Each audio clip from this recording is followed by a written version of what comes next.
दीपिका की शादी पर दुल्हा दुल्हन के साथ उनकी तरफ के रिश्तेदार भी स्टेज पर चढ़कर डांस कर रहे थे और सबसे ज्यादा झूम झूम कर नाच रही थी लड़के की मां नताशा। अरे ढोल वाले भैया, ये क्या धीरे धीरे बजा रहे हो ढोल? ऐसा बजाओ कि पूरे लखनऊ को पता चल जाए कि शादी मेरे बेटे प्रेम की है। ये पकड़ो 2000 की पत्ती। अब तो हाथ में जान आ गई होगी। तब तक बजाओ जब तक कि यहाँ एक दो लोग थक कर बैठ ना जाए। प्रेम के मामा की ये कहने की देर थी कि ढोलक वाले इतना जबरदस्त ढोल बजाते हैं कि नाचते नाचते नताशा अपने हाथों के बल गिर जाती है। अरे रुको भाई रुको, गाना बंद करो, दूल्हे की माँ गिर गई है। हाथ दीजिए नताशा जी, ज्यादा लगी है क्या आपको? मेरा हाथ गया लगता है। ऐसे कैसे? जरा से गिरने से हाथ फ्रैक्चर हो सकता है मम्मी जी, मोच आई होगी। पार्टी में कोई डॉक्टर है क्या? डॉक्टर को बुलाओ कोई। तभी पीछे से प्रेम का कजिन आगे आता है और नताशा का हाथ चेक करता है। मेरे हिसाब से तो आंटी जी का हाथ गया, पर एक बार एक्सरे करवा ले तो क्लियर हो जाएगा कि कौन सा हिस्सा गया है। नहीं, ये नहीं हो सकता। लोग क्या सोचेंगे कि बहू आई नहीं और सास का हाथ फ्रैक्चर हो गया। अरे बहू तू क्यों फिक्र कर रही है? तेरे कारण थोड़ी ना मेरा हाथ फ्रैक्चर हुआ है। वो तो कोई मेरे पैर पर खड़ा हो गया था, उसी में जरा मैं पीछे हुई और नीचे गिर गई। और वो ना किसी मर्द का पैर था, किसी औरत का नहीं। ओ, तो वो आपका पैर था मम्मी, मुझे लगा बुआ जी का। Sorry mummy. अभी और वक्त बर्बाद ना करते हुए सीधा एक्सरे करवाने चलते हैं, वरना सूजन और बढ़ गई तो तकलीफ होगी। उसके बाद विदाई हो जाएगी, ठीक है ना समधन जी? हाँ समधी जी, समधन जी की तबीयत ज्यादा जरूरी है। नताशा की चोट पर दीपिका इतनी फूट फूट कर रो रही थी मानो उसकी सास के हाथ में नहीं सर पर चोट आ गई हो। इतना तो लोग अपने माँ बाप के लिए नहीं रोते जितना तू अपनी होने वाली सास के लिए रो रही है बेटा। भगवान तुझ जैसी बहू सबको दे। बेटा अभी विदाई होनी बाकी है, तो पहले ही आंसू बहा लेगी तो विदाई में क्या रोएगी? मेकअप खराब हो जाएगा सोलग। जाइए बहन जी से कमरे में ले जाइए। और कमरे में जाते ही दीपिका का दूसरा रूप बाहर आ जाता है। क्या होगा मम्मी, मैं तो खुद अपनी सास के भरोसे अपने ससुराल जा रही थी और उनके हाथ में चोट आ गई, वो भी सीधी हाथ में। अगर फ्रैक्चर में निकल आया तो कम से कम महीने 1.5 महीने प्लास्टर उनके हाथ पर बंधा रहेगा। मुझे बहुत टेंशन हो रही है मम्मी। ये सारी गलती ना तेरी सास की है। 2 बार बुफे का एक एक आइटम खाया था उन्होंने। इतना भरा हुआ पेट लेकर अपने हाथ के बल गिरेगी तो हाथ में चोट तो आएगी ही। पर तू फिक्र मत करना, पुराना खाई हुई है तेरी सास, इतने में हड्डी नहीं टूटी होगी, जरा सी मोच आई होगी।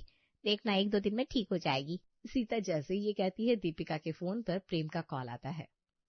कोहनी के नीचे की हड्डी फ्रैक्चर हुई है दीपिका। ये सब क्या हो गया प्रेम? डॉक्टर क्या कह रहे हैं? प्लास्टर कितने दिनों का लगेगा?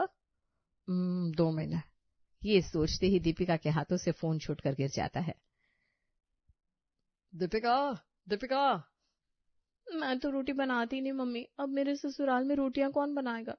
प्रेम का कॉल आया था, मम्मी जी का हाथ फ्रैक्चर हो गया है। मैं एक काम करती हूँ, सामने से खुद जाकर पापा जी और प्रेम को इस बारे में बता देती हूँ। अरे तू पागल है क्या? इतनी मुश्किल से तो 32 गुण मिलता हुआ मांगलिक लड़का मिला है तेरे लिए, और तू अभी जाकर ऐसी बातें बोल देगी तो कहीं बनी हुई बात बिगड़ ना जाए। कहीं वो लोग ये ना सोच ले कि तू घर पर आने से पहले ही काम चोरी करना चाह रही है। ये सब ना आपकी गलती है मम्मी, क्या जरूरत थी इतने स्वादिष्ट पराठे बनाकर सभी को खिलाने की? मेरे ससुराल वाले तो यही सोच रहे होंगे ना, पहली मीटिंग में जो नाश्ता परोसा गया था वो मैंने बनाया है। हे भगवान, किस असमंजस में फंसा दिया तूने। कहा मैंने सोचा था मैं रोज सब्जियां बनाऊंगी और मेरी सास रोटियां बना देगी, कोई टेंशन नहीं होगी। पर यहाँ तो सास का हाथ ही फ्रैक्चर हो गया। पर फेरे तो हो चुके थे, तो विदाई तो होनी ही थी। सुबह के 7 बजे नताशा डॉक्टर के पास से लौटती है और फिर शुरू होती है विदाई की रस्म। फूट फूट कर रोती हुई सीता अपनी बेटी के गले लगकर उसके कानों में फुसफुसाते हुए कहती है, मेरी बिटिया। शहर के नामी कपड़ा व्यापारी के घर जा रही है तू। वहां नौकर तो होंगे ही, किसी नौकरानी को चुपके से एक्स्ट्रा पैसे देकर रोटियां सिखवा लेना। बाकी सब्जी बनाने में तो तेरा हाथ कोई पकड़ ही नहीं सकता। वाह मम्मी, ये तो मैंने सोचा ही नहीं। Thank you.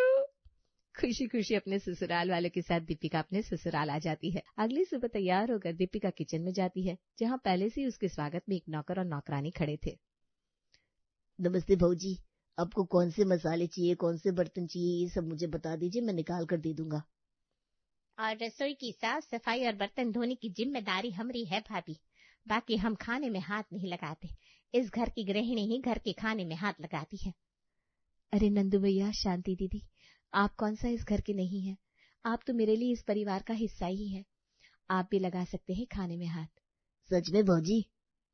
इसे कुछ मत कहिए भाभी, ये तो फौरन ही खाने में हाथ लगा देगा। आज आपकी पहली रसोई है, आज तो जो कुछ भी बनेगा आपको ही बनाना है। आप बताइए कौन कौन सी सामग्री निकाल कर दे दे आपको। ये तो फंसने वाली बात हो गई। एक काम करती हूँ, खीर बना देती हूँ। और अपनी पहली रसोई में दीपिका खीर बनाती है। तेरे हाथ का बना हुआ मीठा है बहू, अच्छा तो होना ही है। तो वाकई बहुत अच्छी खीर बनाई है बहू तुमने। मैंने तो कभी नहीं सोचा था बहू कि तुम्हें आते ही सारा काम अकेले करना पड़ जाएगा। अभी तो नई नई आई है और मेरा सीधा हाथ ही टूट गया।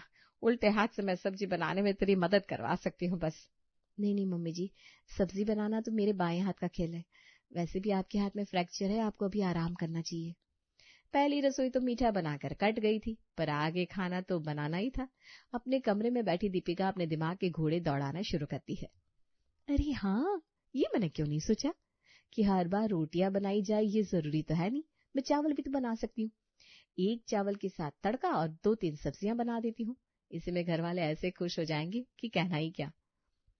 फिर रात में सभी के लिए चावल फ्राई कर दूंगी। कभी नाश्ते में इडली बना दूंगी, कभी उपमा, कभी पोहे। ना रोटी की बात होगी और ना रोटी बनानी पड़ेगी। इसी तरह 2 महीने तो बिता दूंगी। सही है, सही है। बड़ी खुशी से दीपिका रसोई में जाती है और चावल, दाल और 3 सब्जियां बनाकर तैयार कर लेती है और सभी को परोस देती है। रात को प्लान के मुताबिक दीपिका चावल फ्राई करके सभी को मंचूरियन के साथ परोस देती है। फिर अगली सुबह बनते हैं पोहे। इसी तरह 2 दिन तो निकल जाते हैं, पर तीसरी दोपहर फिर से चावल देखकर नताशा कहती है, रोटियां बनानी भारी हो जाती होगी ना बहू, नई नई आई है और इतना काम पड़ गया। एक काम कर, तू सब्जी मत बना, मैं सब्जियां बना दूंगी। दाएं हाथ में फ्रैक्चर है ना, तो बायां तो ठीक ही है।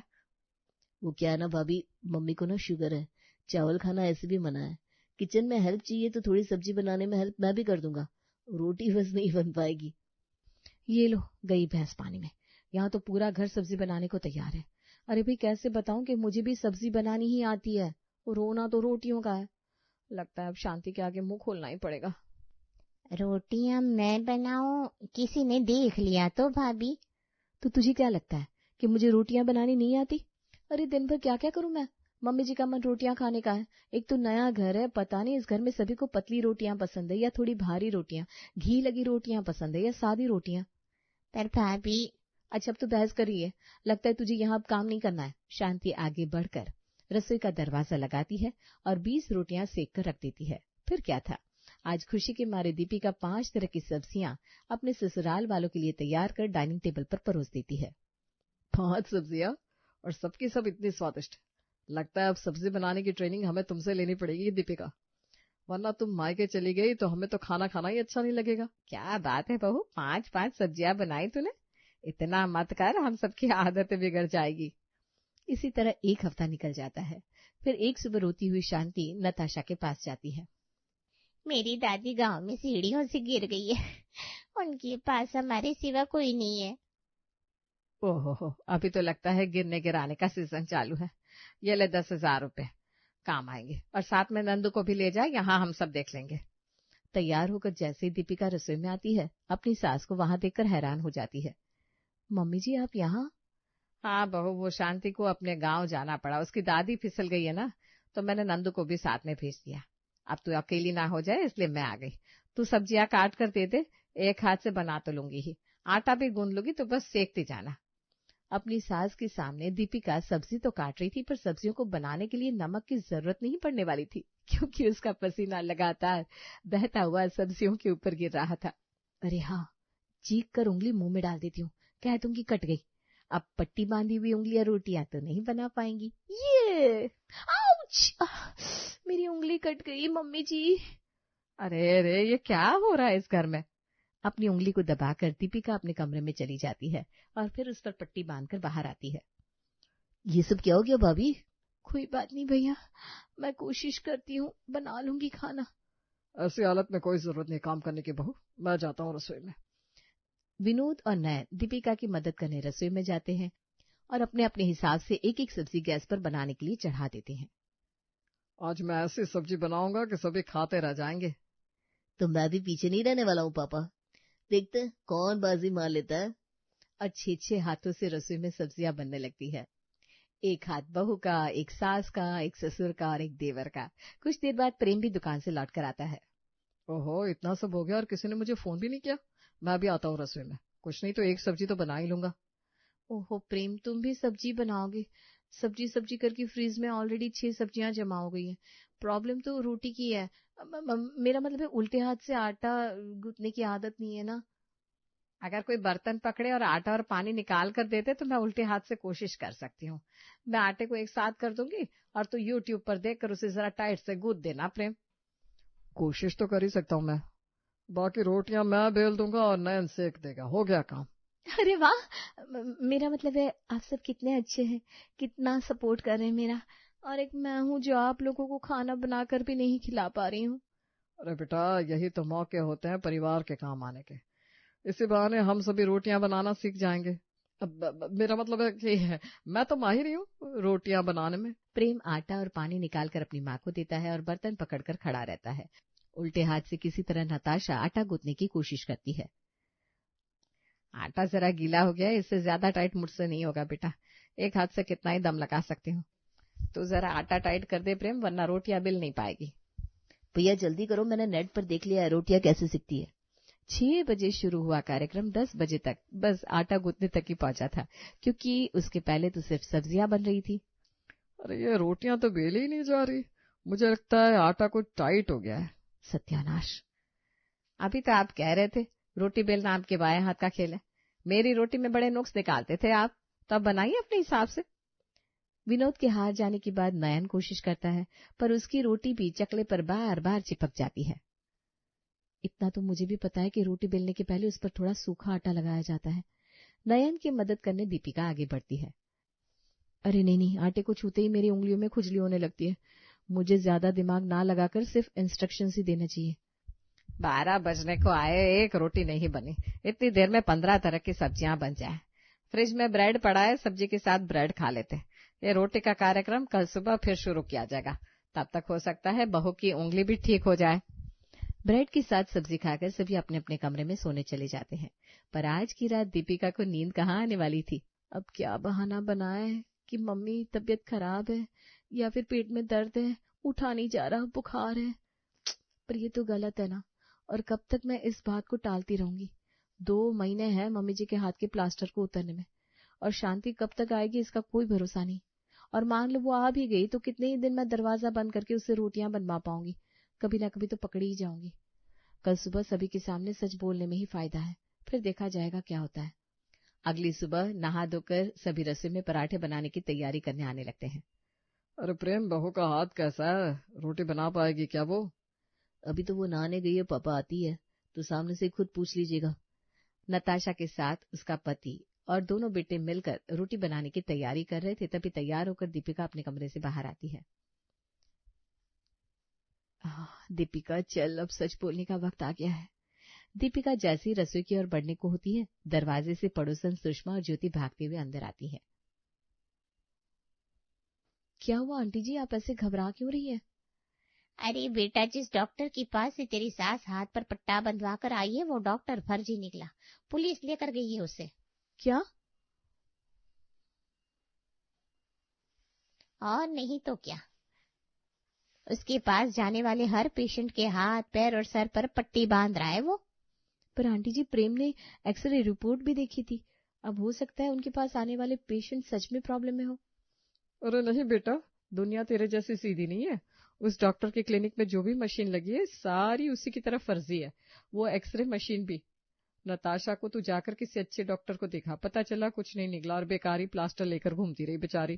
अब क्या था, अगले ही दिन नताशा को दूसरे डॉक्टर के पास लेकर जाया जाता है, जहां उसे पता चलता है कि उसका हाथ तो बिल्कुल ठीक है। मोच वोच तो होगी ना डॉक्टर साहब, ये बताइए कितने दिनों की रेस्ट जरूरी है? जब कोई प्रॉब्लम ही नहीं है तो रेस्ट किस बात की, आप अभी तुरंत अपने घर जाकर सारा काम कर सकती हैं। खुशी के मारे दीपिका की आंखों से आंसू बहने लगते हैं। घर जाते ही वो सीधा सब्जी बनाने चढ़ा देती है और नताशा रोटियां बनाने लगती है। फाइनली पूरे परिवार को सास बहू के हाथ की सब्जी रोटी खाने को नसीब हो जाती है। रोटी की कदर तो मैं समझ गया मम्मी। बाप रे बाप, अब हर संडे मैं तुमसे रोटी सीखने की प्रैक्टिस करूंगा। मुझे भी सिखा दीजिएगा नयन की मम्मी। वो क्या है ना, सभी को घर में खाना बनाना आए तो ऐसे वक्त में दिक्कत नहीं होती। तो फिर तो मैं भी सब्जी बनाना सीख लूं। नहीं, वो मेरा ही डिपार्टमेंट रहेगा। दीपिका का ससुराल अच्छी तरह से बस जाता है और उसकी टेंशन खत्म हो जाती है और वो राज जो वो अपने मायके से लेकर आई थी वो राज ही रह जाता है।